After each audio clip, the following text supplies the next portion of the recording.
Well, good afternoon, everyone. You're welcome to the 12 p.m. bilingual newscast on Equinox Television, the first partisan French, with you, Julien Berth Besai.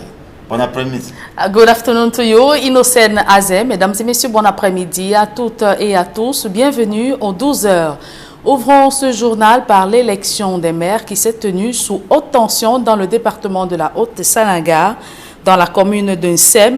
Plusieurs conseillers municipaux boycottent la session de plein droit, tandis qu'à Bibé, les populations rejettent le candidat investi par le RDPC et exhortent les conseillers municipaux à élire un autre maire à la tête de la municipalité.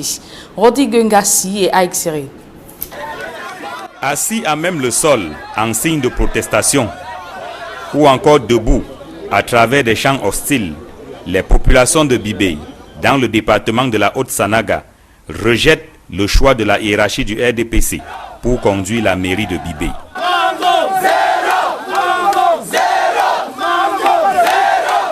Le candidat vomi par la population, le voici, Gervais Mango. Il s'accroche aux directives du comité central du RDPC pour être élu maire de Bibé. Le parti avait donné des orientations que nous avons respectées. Les aventuriers dans le parti qui n'arrivent qu'au moment où ils viennent chercher leur poste. Au moment où il faut militer, on ne les voit pas. Ça devient une question de vie ou de mort. Pendant que Gervais Mango est rejeté, son challenger, Martin Savom, porté par les populations, fait plutôt une entrée triomphale dans la ville. Pour la mairie de Bibé, il y avait une troisième candidate, Madame Diop. Au regard de la tenue des événements, jette l'éponge et rallie la candidature du peuple, séance tenante. Pour alléger le travail, moi je fais alliance avec M. Savon. Moi je lui donne mes 2 fois.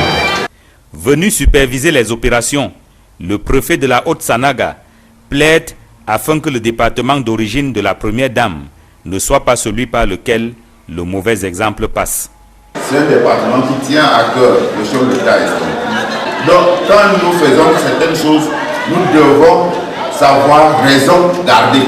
Il ne faut pas que le mauvais exemple vienne débiter. Ce n'est pas bien. J'ai vu des gens qui filmaient. Pendant que nous sommes en salle, c'est sûr qu'ils ont déjà posté des images. Ça fait le tour de la toile. Ça fait la honte de l'arrondissement du Bibé. Ça fait la honte du département de la Haute-Sanaga. Après de chaudes empoignades, ponctué par 2 tours de vote, Martin Savom, le choix du peuple, l'emporte 14-11 contre Gervais Mango, le choix du parti. Mais malgré ce résultat, l'on attend encore à Bibé que la hiérarchie du RDPC se prononce. Dans la commune de Sem, voisine à Bibé, toujours dans la Haute-Sanaga, l'élection du maire également n'a pas été de tout repos. 4 conseillers municipaux ont déserté au moment de passer au vote. Si d'aucuns affirment que c'était pour marquer leur mécontentement, dans les rangs du RDPC par contre, l'on relativise. Les 4 absents sont des militants convaincus du RDPC. C'est des militants convaincus du RDPC et il ne me semble pas que ce soit une manière peut-être de manifester un quelconque ressentiment. Étant donné que je connais ces militants, j'ai l'impression que ces absences sont des absences justifiées. Au bout du compte, et après les opérations de vote, Benjamin Dona est élu maire d'un SEM avec 20 voix pour et un bulletin nul sur les 21 conseillers restants.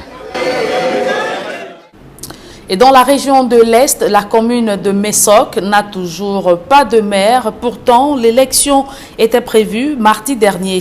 Mais un groupe de 10 conseillers a tout bloqué. Ils ont claqué la porte pour dénoncer l'attitude et le comportement du mandataire du RDPC qui a battu en brèche toutes les informations fournies sur la gestion du maire sortant, Keyo David Bachelet. En plus de conseillers qui bloquent l'élection du maire, les populations de Messok manifestent pancarte en main contre la réélection du maire sortant. Le mis en cause déclare que ces actions sont des opérations menées par ses adversaires. Le maire sortant soutient qu'il a la confiance du peuple pour espérer poursuivre ses actions de développement. Et qui sera le maire de Maroua 1er? La session de plein droit se tient ce jour après avoir été suspendue mardi dernier par le préfet du fait des tensions entre les listes envoyées par le mandataire du RDPC et le choix des municipaux. Gladys Sidier et Amadou Daïro. Les batailles de leadership au sein du RDPC bloquent l'élection du maire de la commune de Maroua 1er dans la région de l'extrême nord. La session de plein droit a été suspendue et renvoyée par le préfet du Diamaré, Jean-Marc Ekwambarga, qui a fait savoir qu'au vu de la situation et du blocage au sein du conseil municipal, il a décidé de renvoyer l'élection du maire et ses adjoints, estimant que c'est une affaire de leadership entre militants RDPC qui ont du mal à s'accorder sur le choix du maire, certains voulant imposer leur candidat. Une situation décrié par les autres candidats. Il doit nous livrer la lecture de tous les noms qu'on a investis, parce qu'il est hors de question qu'on j'investisse un candidat alors qu'il y a déjà des candidats investis pour passer au vote. À moins que ces candidats seront d'un autre parti politique, mais pas au nom du RDPC. La population de Maroua 1er devra donc encore attendre pour connaître le nom de son maire. Toujours dans l'extrême nord, cette fois-ci à Kolofata, la désignation des adjoints du maire a fait l'objet de vives controverses au sein du parti au pouvoir. Entre les listes envoyées par le comité central et le choix fait par les conseillers municipaux, le préfet a dû intervenir pour clarifier les choses. Vous devez obéir à la loi de la République. Dis solennellement qu'on n'est pas investi par les lois, ou alors qu'on est investi par un parti politique et qu'on n'est pas soumis à la loi, c'est un danger public. Nous avons suivi la lecture des différentes listes. Je vous ai dit, nous souhaiterions que les choses se passent dans la clarté, dans la transparence, dans le respect mutuel et dans le respect des lois et règlements. Nous avons suivi tout à l'heure comment les uns et les autres se sont présentés. Il est maintenant question que les différentes têtes de liste, parce qu'on ne peut pas demander à tout le monde de venir choisir des couleurs. Donc les têtes de liste, c'est chaque tête de liste qui va venir choisir une couleur et qui va faire la campagne pour sa liste. Et ensuite nous allons passer aux opérations de vote. C'est aussi simple et aussi limpide. Seni Boukar sera durant les 5 prochaines années le maire de la commune de Kolofata. Nous amorçons là la phase de stabilisation avec l'appui des pouvoirs publics et de nos partenaires internationaux. Et cette phase va se poursuivre avec des actions de développement et le retour des populations déplacées vers leur territoire d'origine. Il entend impulser une nouvelle dynamique de développement dans cette localité en proie aux exactions de la secte islamiste Boko Haram. Massacre de Ngarbou dans la région du Nord-Ouest. La confusion se poursuit, mais cette fois sur les présumés auteurs de cet événement malheureux. En présence du préfet du département du Dongamantoum, les populations ont accusé les groupes armés sécessionnistes et les forces de défense et de sécurité d'avoir mené ensemble cette opération. On voit tout cela dans ce reportage de Jean Pochouniat. Une semaine après les attaques meurtrières de Ngarbou, le préfet du Dongamantoum est enfin sur les lieux pour réconforter les populations encore sous le choc du drame du 14 février dernier. Nous sommes venus les encourager et les dire de nous informer de tout suspect dans la zone pour qu'on puisse prendre les mesures rapidement, aller donner la sécurité totale. Au cours des échanges avec l'autorité administrative, des témoignages divergents sont entendus çà et là sur les présumés auteurs de ces attaques. Tenez par exemple la version du chef de quartier Ngarbou qui cite l'armée et les civils en coalition dans une opération qui aurait mal tourné. En mission en Ngarbou, certaines personnes ont rejoint les militaires. Chacun avançait de son côté et quand les militaires étaient un peu plus loin, les autres sont revenus incendier des maisons et les militaires leur ont dit que là n'était pas leur mission et ils ont arrêté. Pour cet homme qui a échappé de justesse à la mort, ce sont les Amba Boys qui ont causé le carnage. Près de 20 Amba Boys sont arrivés.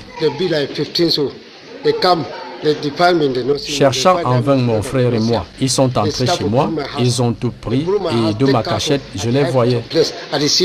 Sous anonymat, d'autres personnes accusent formellement les forces de défense et de sécurité. Autant de déclarations dissonantes faites en présence de l'autorité administrative et qui contribuent à entretenir le flou sur les circonstances réelles de ce malheureux événement. Voici la population du milieu qui témoigne ce qui se passait. Donc, nous pensons que les journalistes devraient prendre le temps de descendre sur le terrain, accueillir les informations sûres avant de publier. Au final, qui des forces de défense ou les séparatistes ont arraché à la vie des habitants de Ngarbou, dont le bilan des victimes fait polémique. Officiellement 5 morts pour le gouvernement d'une part, et d'autre part, plus d'une vingtaine de morts, soutiennent Mordicus, l'évêque de Kumbo, la société civile et le Haut Commissariat de l'ONU aux droits de l'homme. Seule donc l'enquête annoncée par le gouvernement permettra enfin de déterminer le nombre exact de morts, relater les circonstances réelles de ces attaques, ainsi qu'établir les responsabilités dans cette affaire qui fait désormais grand bruit. Et des réactions se multiplient au lendemain du massacre de Ngarbou dans la région du Nord-Ouest. C'est au tour de l'Observatoire du développement sociétal de monter au créneau pour regretter ce qui s'est passé, tout en espérant que les enquêtes qui ont été diligentées permettront d'établir les responsabilités et de punir les coupables. Au cours d'un point de presse donné à Yaoundé, cette organisation de la société civile invite les Camerounais à faire preuve de retenue au moment où la guerre des chiffres se poursuit au sujet du nombre exact des victimes de ces malheureux incidents. Je vous propose à présent de suivre la réaction de Kylian Koulou Ngolo. Il est le coordonnateur de l'Observatoire de développement sociétal. L'Observatoire du développement sociétal tient tout d'abord à adresser ses sincères condoléances aux familles des victimes de ce malheureux incident et appelle aussi les populations, les acteurs politiques, ONG, médias, société civile au calme, à la réserve et à plus de responsabilités. L'ODS invite le gouvernement camerounais à tout mettre en œuvre pour faire triompher la vérité dans cette affaire et continue à œuvrer pour un retour définitif au calme dans les régions du Nord-Ouest et du Sud-Ouest. L'Observatoire s'engage auprès des populations de toutes les régions du Cameroun en proie à des attaques déstabilisatrices à des fins politiques, sécuritaires et tribales, à poursuivre la lutte contre ces fléaux pour un vivre ensemble résolument orienté vers le développement harmonieux de notre cher et beau pays, le Cameroun. Parlons à présent de toute autre chose. Plus d'un siècle après le tracé de la frontière entre le Cameroun et le Congo par les Allemands, les deux pays souhaitent relancer la démarcation de cette frontière commune pour créer des zones de développement et de coopération. Un sujet à l'origine de la rencontre à Douala entre le ministre de l'administration territoriale, Paul Atangandi, et son homologue du Congo, Cédric Chouna, Sylvestre Hippolyte-Ngao. 523 km de frontière entre le Cameroun et le Congo, tracé en 1906 lors de l'occupation allemande. Plus d'un siècle après, certains éléments échappent à ce tracé. La disparition de certaines bornes rend difficile la démarcation et la délimitation au niveau de certains piliers. Le Cameroun et le Congo ont donc entrepris de résoudre le problème en s'appuyant sur les résolutions de l'Union africaine qui engagent ses États membres à la démarcation de leurs frontières à l'horizon 2022. La plupart des bornes matérialisant la dite frontière sont détériorées ou ont disparu. La présente rencontre a pour but de parachever un processus entamé le 28 mai 2019 à Yaoundé, lors de notre réunion qui visait à réhabiliter et à densifier les bornes frontières et à clarifier les points de passage de notre frontière commune au niveau des cours d'eau.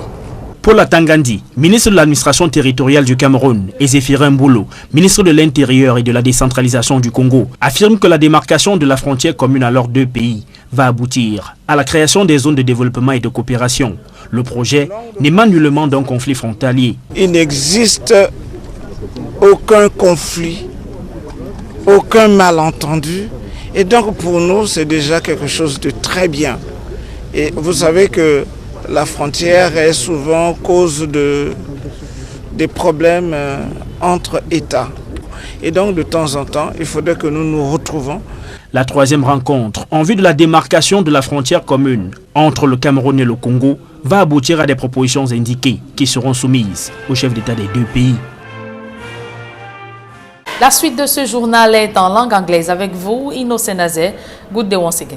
Thank you, Julien. Good day once more. And to our viewers, good day as well. Thanks for staying with us. Newly elected mayors of municipalities making up Dongamantung Division in the northwest region of the country have been installed into their functions by the Senior Divisional Officer Simon Do Quenty, and they have been instructed to pilot the development of their various localities. Details with Immaculate Fogwe.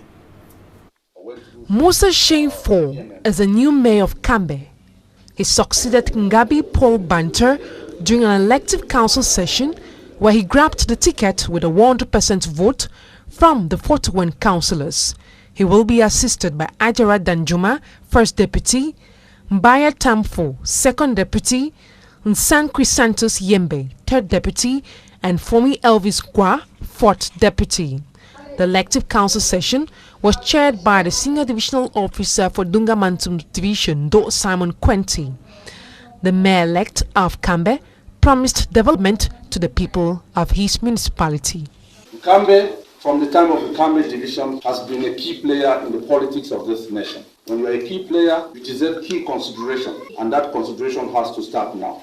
From the government to us, we always stand for what is right. Even when there are challenges, we believe that those challenges can be sorted in a manner that we can preserve lives. So therefore, we are not insensitive to the challenges that the nation is going through, but we are rather concerned about the methods we may want to use to handle those challenges. Abdul Kanfon Buno is a new mayor of the Nduk Council. He won the elections during an elective council session of the Nduk Council where he got a 100% vote. He called on the councillors to join him to make Ndu regain its steam as far as education is concerned. Ndu subdivision has remained behind as far as development is concerned. The nearest subdivision, the nearest neighbor, Kambe subdivision, when you go there, you see the change. You see that children are going to school. You see that the business is booming. But here in Ndu subdivision, our children have not gone to school for some time now. And so I want that all of us councillors, the deputy mayors, and the population of Ndu subdivision, that we should come together, try to make our rightful choices, because we cannot continue to keep our children at home. Messager Council during the February 9th twin elections was a serious bone of contention between one-time mayor of Messager, Kenda Simon, who resigns from the Cameroon People's Democratic Movement political party, to the Alliance for National Democracy and Progress, giving a tough time for the CPDM party. The Messager Council elective council session saw the incumbent Sami Mbata for Kemba as the new mayor of the Messager Council. He grabbed the ticket with 25 votes, giving him a 100% win. All of this was done under the watchful eyes of Quenty Simon Do, Senior Divisional Officer for Dongamantung Division. In fact, we talk nothing but the language of development. Development, development, development. All the projects I have in my drawers, I am going to again leave and stay here only for some time, lobbying in Yaoundé and abroad. So I'm very, very aware of the task in front of me, and for the confidence bestowed on me, I am very, very, very ready to put me in an optimum so as to merit bigger chances to be given to me by my very people. An election which has been described by many as a win of change for Dongamantung Division. In the Dongamantung division of the Northwest region, this time precisely in Garbu, that's in Tumbo village in the Do subdivision, where after the killings, or a week after, the senior divisional officer Simon Quincy Do pays a condolence visit to the aggrieved families grouped in a community hall, and he assured their security from separatist fighters who, according to him, masterminded the massacre. And some locals equally gave contrasting testimonies, accusing fingers to the military and others at separatist fighters. More in this report. Some inhabitants of Ngarbu in Tumbo village in Do subdivision began explaining what they know about the said massacre in their locality February 14th during a condolence visit of the senior divisional officer for Dongamantung division. I for bed, I sleep small time. I was sleeping that fateful day. I heard people screaming. Soldiers are around. I told the fleeing people to enter my house and not to be afraid. They come, slow for my place. I said, no fear. I will see the soldier. The military came, took us, and were interrogating. They were divided in two fractions, going about setting houses ablaze and killing innocent people. I know Sabise, they will divide two parts. Some part they go for that side.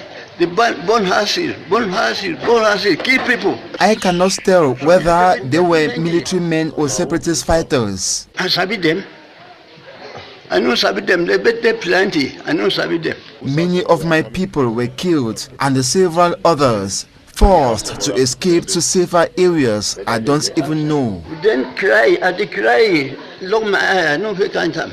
Send, I know get send. Another local brings his own version. Military will get mission from GAR. They won't get mission from GAR. Some people join military. During the military operation, some persons went burning houses visited by the Defense and Security Forces. They don't go from GAR, they finish people. We're military, no. Another local testified he had suffered attacks from armed men. So Amber, come from my house. They blew my house, take Kaku. Blew my house, take Kaku.